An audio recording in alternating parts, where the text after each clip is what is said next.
अस्सलाम वालेकुम व्यूअर्स। मैं हूं अच्छा मलिक और आप देख रहे हैं मेरा यूट्यूब चैनल HEC प्रोफेशनल्स। आज की वीडियो में हम निबोश IG1 के एलिमेंट 4.2 को डिस्कस करेंगे। टॉपिक है हमारा इंसिडेंट इन्वेस्टिगेशन। आज हम डिस्कस करेंगे कि इंसिडेंट्स क्या होते हैं, इंसिडेंट्स को इन्वेस्टिगेट करना क्यों ज़रूरी है और किस प्रोसीजर को अपनाते हुए, किस प्रोसीजर को फॉलो करते हुए, कौन से स्टेप्स एंड मेजर्स को लेते हुए एक्सीडेंट्स या इंसिडेंट्स को हम उन्हें इन्वेस्टिगेट कर सकते हैं और उनकी हम रोकथाम कर सकते हैं। सबसे पहले समझते हैं कि इन्वेस्टिगेशन क्या होती है। इन्वेस्टिगेशन बेसिकली हमारे पास एक ऐसा डॉक्यूमेंटेड प्रोसीजर है जिसमें हम फैक्ट्स फाइंड आउट करते हैं। अब फैक्ट्स से मुराद हम उसमें हिडन जो फैक्ट्स होते हैं, मतलब उसके अंदर जो शवाहिद होते हैं, छुपे हुए शवाहिद, या हम उसके अंदर विजिबल शवाहिद जिस भी तरह के होंगे, हमें जो है वहाँ पे फैक्ट्स फाइंडिंग करनी है कि मतलब हमें हकायात वहाँ पे देखनी है कि हकीकत क्या है उस एक्सीडेंट की या उस इंसिडेंट की, उसमें असल वजह क्या है, उसको फाइंड आउट करना और उसको सॉर्ट आउट करना, उसको सामने लेके आना जो है ये क्या है, इन्वेस्टिगेशन है।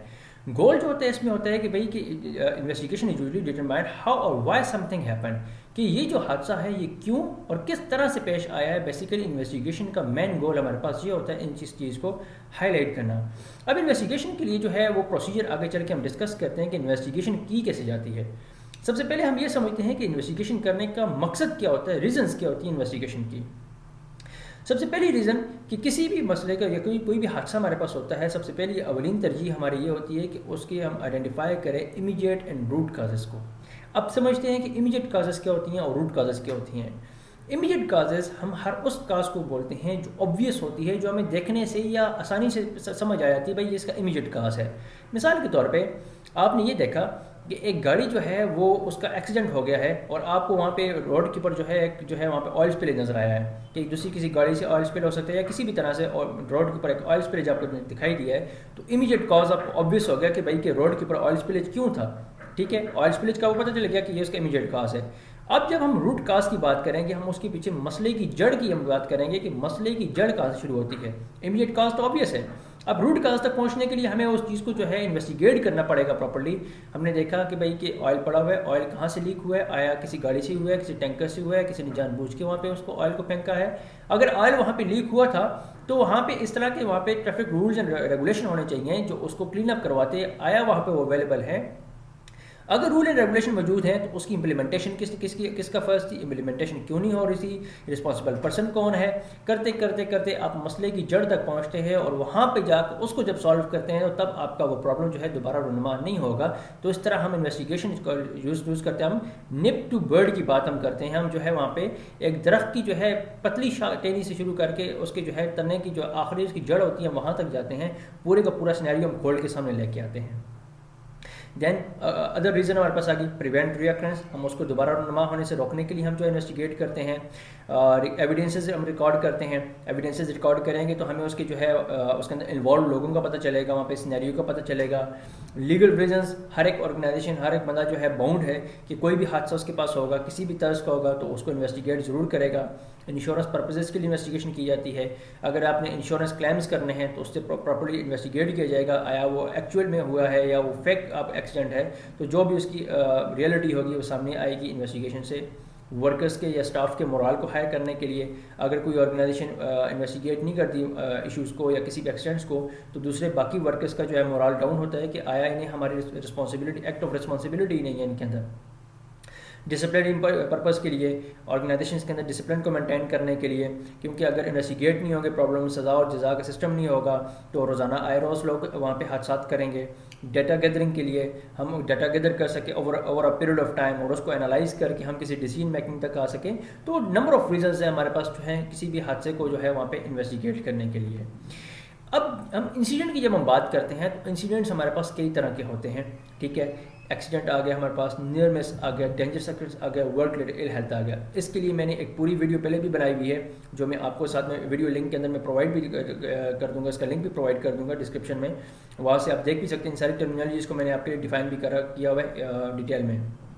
एक्सीडेंट, कोई भी ऐसा अनवांटेड इवेंट जिसकी वजह से आपको किसी भी तरह का लॉस का सामना करना पड़ा हो, चाहे वो फिजिकल है, चाहे वो मेंटल है, चाहे वो साइकोलॉजिकल है, चाहे वो जो है मटेरियलिस्टिक है, किसी भी तरह का आपको जो है इंजरी का सामना आया हो। नियर मिस, कोई भी ऐसा अनवांटेड इवेंट जिसके अंदर पोटेंशियल आपको नुकसान पहुंचाने का, वो नियर मिस है, बट जो है वो अनलेस वो जो है वो आपको कोई नुकसान पहुंचाया नहीं होता। डेंजरस अक्रेंस, कोई भी ऐसा अनवांटेड इवेंट हो जिससे large number of population expose हो जाए, उसको डेंजरस अक्रेंस हम बोलते हैं। Work related ill health basically occupational disease को बोलते हैं। ड्यूरिंग ऑक्यूपेशन आपको कोई भी बीमारी का सामना करना पड़ता है तो उसको हम वर्क रिलेटेड इल हेल्थ में जो है काउंट करते हैं। इसकी डिटेल वीडियो ऑलरेडी अवेलेबल है मेरे चैनल पे। अब जब भी कोई हमारे पास हादसा होता है तो उसमें हमारे पास बात आती है लेवल ऑफ इन्वेस्टिगेशन की। मिसाल के तौर पे आपकी एक ऑर्गेनाइजेशन में काम करते हैं आप, ऑर्गेनाइजेशन में वहाँ पे कोई हादसा हुआ है तो वहाँ उस हादसे की नौइयत पे डिपेंड करता है कि उस हादसे के लिए किस लेवल ऑफ इन्वेस्टिगेशन वहाँ पे होनी चाहिए। मिसाल के तौर पे दो वर्कर्स की आपस में जो है तू तकरार हो गई है और अगर छोटा मोटा कोई आपका केस हो गया तो उसके लिए हम कहेंगे कि भाई मिनिमल लेवल ऑफ इन्वेस्टिगेशन काफ़ी है। मिनिमल लेवल ऑफ इन्वेस्टिगेशन में क्या इन्वॉल्व होगा, वहाँ पे आपने जो है वहाँ पे इमीडिएट लाइन मैनेजर जो वहाँ पे है वही उठ के जो है वहाँ पे उसको इन्वेस्टिगेट कर सकता है और कोई ज़्यादा एक्सेसिव एफर्ट और टाइम उसमें नहीं लगना, क्योंकि बेसिक लेवल का कोई भी प्रॉब्लम है आपके पास तो मिनिमल लेवल ऑफ इन्वेस्टिगेशन से वो काम चल सकता है। दूसरे नंबर पे आ जाती है हमारे पास लो लेवल इन्वेस्टिगेशन, जिसमें इससे ऊपर के लेवल का कोई हो जाता है, जैसे किसी वर्कर को ऐसी इंजरी आ जाती है जिसमें आपको फर्स्ट एड देना पड़ जाए उसको, ठीक है। Line manager perhaps with some support and more time and effort आप बाकी लोगों की मिली भगत से वो जो है वहाँ पे उसको इन्वेस्टिगेट करेगा क्योंकि उसने इस चीज़ को रोकना है, वहाँ पे लो लेवल इन्वेस्टिगेशन आ जाएगा। मीडियम लेवल कोई आपका वर्कर हॉस्पिटलाइज हो गया, इस तरह का हो गया है, वहाँ पे मिडिल मैनेजर उसमें इन्वॉल्व होंगे, आपके बाज़ औक़ात आपकी हायर मैनेजमेंट इन्वॉल्व हो सकती है, सिग्निफिकेंट सपोर्ट ऑफ द पूरी टीम से लेके वहाँ पे इन्वेस्टिगेट करेंगे प्रॉब्लम को। हाई लेवल ऑफ इन्वेस्टिगेशन कोई वहाँ पे किसी वर्कर को जो है वहाँ पे डिसेबिलिटी का सामना हो गया है या हॉस्पिटलाइज हुआ है या मल्टीपल कैजुअलिटीज़ हो गई हैं, इस तरह के केसेस में आपकी सीनियर मैनेजमेंट इन्वॉल्व होगी, पूरी एक टीम बेस्ड अप्रोच के थ्रू एक टाइम भी लगता है उसके ऊपर एफर्ट भी लगती है। तो बेसिकली इसके लिए कोई स्पेसिफिक क्राइटेरिया नहीं है कि किस वक्त आप किस लेवल ऑफ इन्वेस्टिगेशन करेंगे वहाँ पे। अब ये ऑर्गेनाइजेशन डिमांड्स पे डिपेंड करता है, ऑर्गेनाइजेशन की अपनी उस पर स्ट्रेंथ पे डिपेंड करता है कि उस किस चीज़ को फोकियत देते हैं और किस तरह की इन्वेस्टिगेशन वो वहाँ पे लेके चलते हैं। जनरली इसके लिए कोई स्पेसिफिक रूल एंड रेगुलेशन नहीं, बट जब ये इन्वेस्टिगेशन होंगी इस लेवल 4 लेवल जो हमने देखे हैं तो जो रिस्पॉन्सिबल पर्सन हमने देखे हैं तो यही लोग उसमें फिर इन्वॉल्व होते हैं वहाँ पे। बेसिक इन्वेस्टिगेशन प्रोसीजर ये है कि जब भी कोई हादसा आता है तो उसके लिए होता है तो उसके लिए हम 4 लेवल ऑफ इन्वेस्टिगेशन, मतलब हम 4 स्टेप्स के अंदर इन्वेस्टिगेशन करते हैं। उन 4 स्टेप्स को फॉलो करने से पहले हमें कुछ प्रीलिमिनरी जो है अप्रोचेस करनी पड़ती हैं जो उस बेसिकली इन्वेस्टिगेशन के स्टार्ट होने से पहले के काम होते हैं। सबसे पहला काम, आप किसी भी जगह पे किसी भी सीन ऑफ एक्सीडेंट के इन्वेस्टिगेट करने लगते हैं तो उससे पहले आप सेफ्टी ऑफ द सीन देखते हैं कि आया वो जो एरिया है, वो जो सीन है, वो इन्वेस्टिगेटर के जो है वहाँ पे अप्रोच करने के लिए सेफ है कि नहीं है। इन्वेस्टिगेटर भी किसी अनसेफ जगह के अंदर जाके तो इन्वेस्टिगेशन स्टार्ट नहीं करेगा। तो सबसे पहली बात आ गई आपकी, is the area safe to approach, आया वो एरिया सेफ है आपके अप्रोच करने के लिए, या आपको इमीडिएट एक्शंस लेने चाहिए वहाँ पे जो है वो एलिमिनेट करने के लिए जो वहाँ पे डेंजर है। मिसाल के तौर पे आपको एक कार एक्सीडेंट की जो है इन्वेस्टिगेशन का काम मिलता है कि आपने एक कार एक्सीडेंट हुआ है उसको इन्वेस्टिगेट करना है। आप जब सेफ्टी सीन के ऊपर जाते हैं, सीन आपने ये देखा कि कार का एक्सीडेंट हुआ हुआ है एक इलेक्ट्रिक पोल के साथ, तो आप क्या करेंगे, डायरेक्टली जाके कार का दरवाज़ा खोल के या वहाँ पे आप इन्वेस्टिगेशन शुरू कर देंगे? नहीं, पहले आपने ये देखना है कि वो एरिया चार्ज हुआ हुआ है इलेक्ट्रिकली, वहाँ पे इलेक्ट्रिक्यूटेड है कि नहीं है, क्योंकि इलेक्ट्रिक पोल के साथ लगा हुआ है तो वहाँ पे इमीडिएट डेंजर वहाँ पे क्या है, वो इलेक्ट्रिसिटी है। तो पहले आप उसको जो है वहाँ पे ख़त्म करेंगे, उसको आप बंद करवा सकते हैं, तो फिर आप नेक्स्ट अप्रोच की तरफ आप जाएंगे। अब सेफ्टी ऑफ द सीन के बाद दूसरी बात आती है हमारे पास कैजुअलिटी केयर। अगर इन केस उस हादसे में किसी बंदे के साथ कोई हादसा पेश आया, कोई कैजुअलिटी है, कोई ज़ख्मी है, कोई जो भी सब मामला है, तो आपकी दूसरी फोकियत वो होना चाहिए कि हमने सबसे पहले जो है इसको डील आउट करना है। अगर फर्स्ट एड की ज़रूरत है तो फर्स्ट एड प्रोवाइड करवाया जाएगा उसको। अगर उसको जो है वहाँ पे क्रिटिकली इंजर्ड है तो फर्स्ट एड प्रोवाइड करने के बाद आपने फ़ौरन से उसको हॉस्पिटलाइज करना है वहाँ पे। और इसके साथ साथ अब कैजुअलिटी केयर के अंदर से वही बंदा नहीं आएगा जिसको जो है फिजिकली कोई इंजरी का सामना हुआ है। अब जो लोग साइकोलॉजिकली वहाँ पे शॉक्ड हैं, जो एनी शाहिदीन होते हैं, जिनको हम बाय स्टैंडर्ड्स बोलते हैं, जो पास खड़े देखने वाले लोग होते हैं, तो वो जो लोग हादसे को देख रहे होते हैं टेक्निकली अगर बात देखा जाए तो वो साइकोलॉजिकली स्ट्रेस में चले जाते हैं क्योंकि वो शॉक हो जाते हैं उस हादसे को अपनी आंखों से देख के।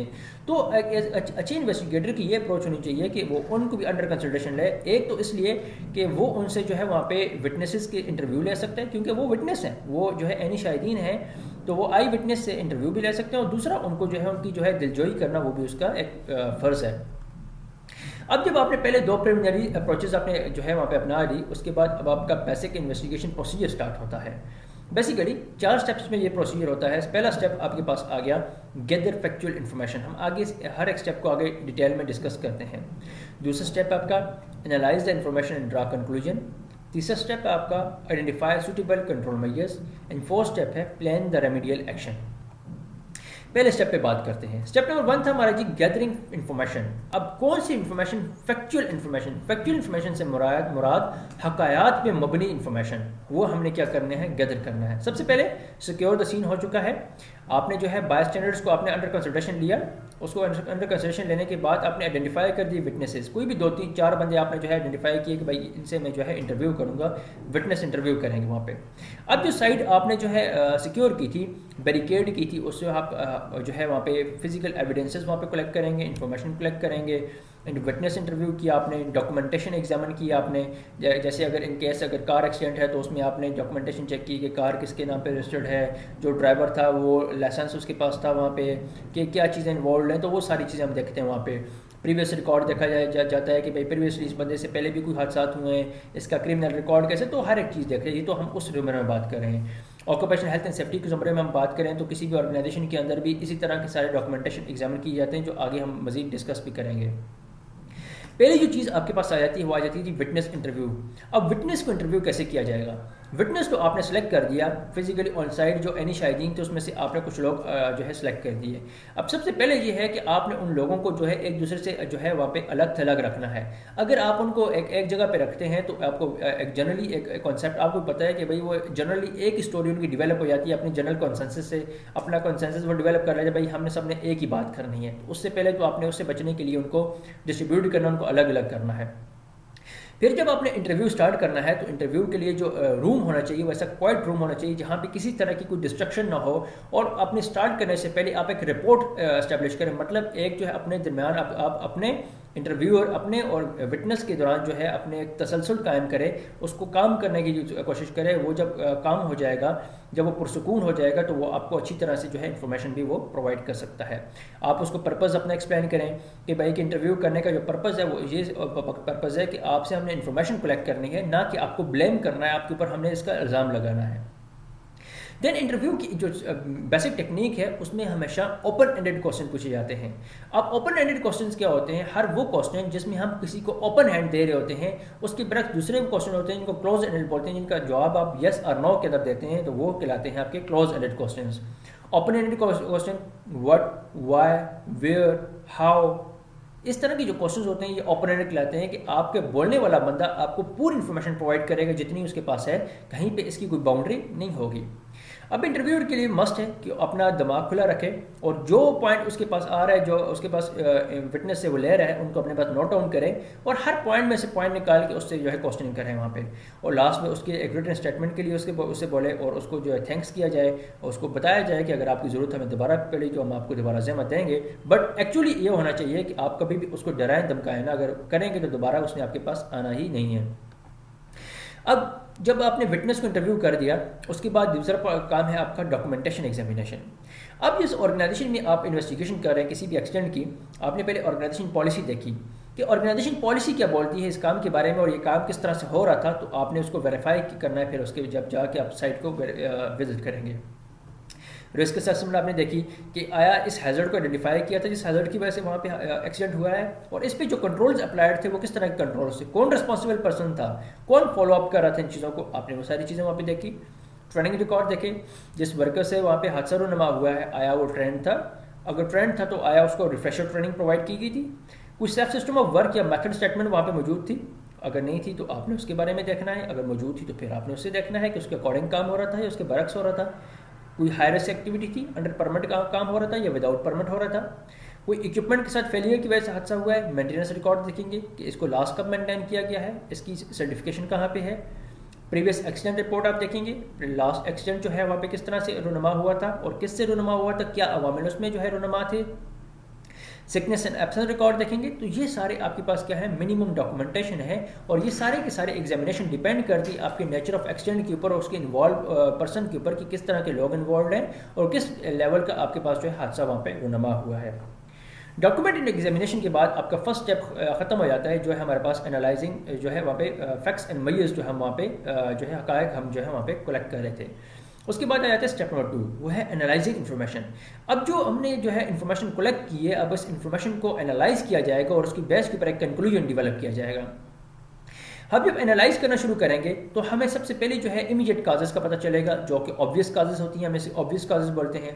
उसमें मोस्ट ऑफ द केसेस में या तो अनसेफ एक्ट हो रहा होगा या कोई अनसेफ कंडीशन होगी, किसी भी इंसान के, किसी भी एक ग्रुप ऑफ पर्सनस के जो अनसेफ एक्ट्स हैं वो मिलकर वहाँ की कंडीशंस को, प्रिवेलिंग कंडीशंस को अनसेफ बना देते हैं, तो वही उसमें रोनमा होंगी। ठीक है, अब अंडरलाइन रूट काजेस क्या होती हैं, वो हमारे पास मेन काजेस होती हैं जो उसके मसले की जो है जड़ होती है।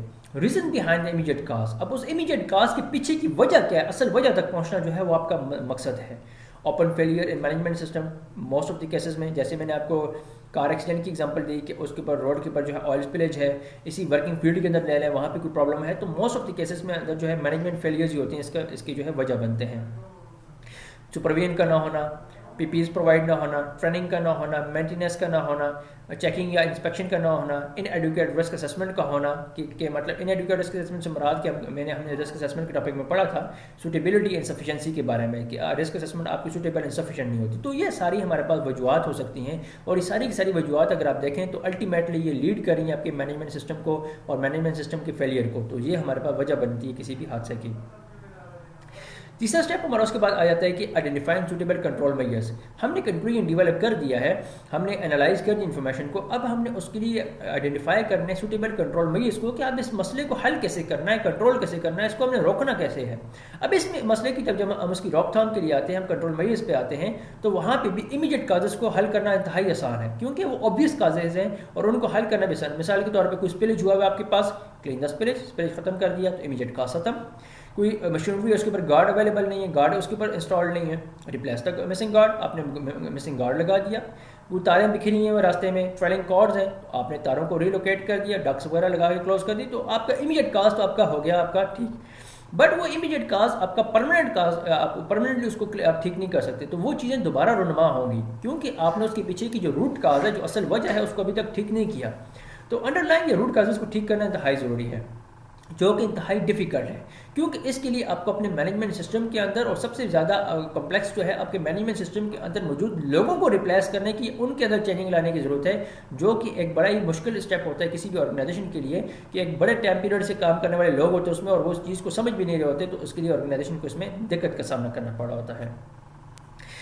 Step number 4, planning the remedial action. अब जो रेमेडियल एक्शन, जो कंट्रोल मेजर्स आपने सजेस्ट किए हैं, उनको प्लान किया जाएगा कि अब इसको इम्प्लीमेंटेशन कैसे करनी है। Dangerous conditions must be dealt with immediately. अगर आपको वहाँ पे कोई डेंजरस कंडीशन दिखाई दे रही है तो उसको तो आपने इमीडिएट बेसिस के ऊपर करना है आपको, क्योंकि उसको प्रायोरिटाइज करना है, उसको सबसे पहले आपने क्या करना है, वहाँ पे हल करना है।